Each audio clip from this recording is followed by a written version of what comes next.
I'm Neely. On the WordPress theme editor, you might see an option for widgets and wondering what those are. In this video, I'm going to show you how to insert and edit a widget on your site. Let's go. Let's start by defining a widget. What is it? Basically, a widget is a block that has been integrated into a theme. Typically, you will see these as headers at the top, sidebars on the side, and footers at the bottom of the page. These blocks are pre-built for you to customize or drag and drop content. Not every theme includes widgets, so if you don't see the option listed in your dashboard or editor, you will need to find a new theme or add widgets with a plugin. Visit the WordPress.org plugin directory search and type in widget. Assuming you have widgets on your theme, there are two ways to edit them. The first is by going to your WordPress dashboard under Appearance and select Widgets. Here, you will find a list of all the widgets on your theme, and if you already have content assigned. This is a good place to edit each widget.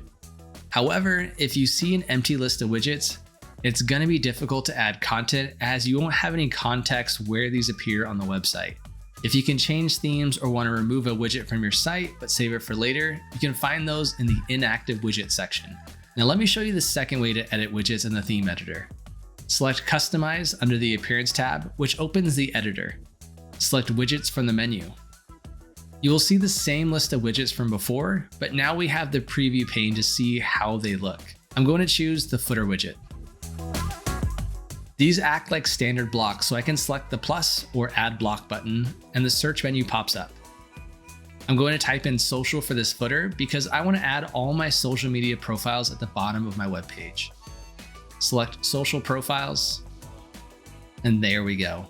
Now, all I have to do is add the URL for each social media profile.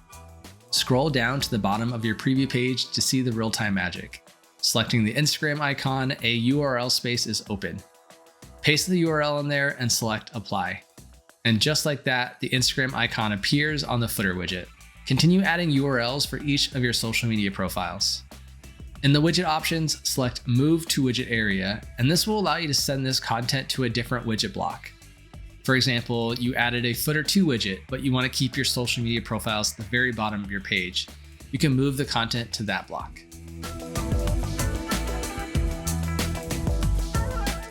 Each theme has its own style and alignment for widgets, so it's a good idea to play around with them in the theme editor to see what they do and where they appear on the page.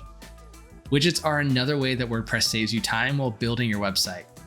Use them if you got them. Thanks for watching.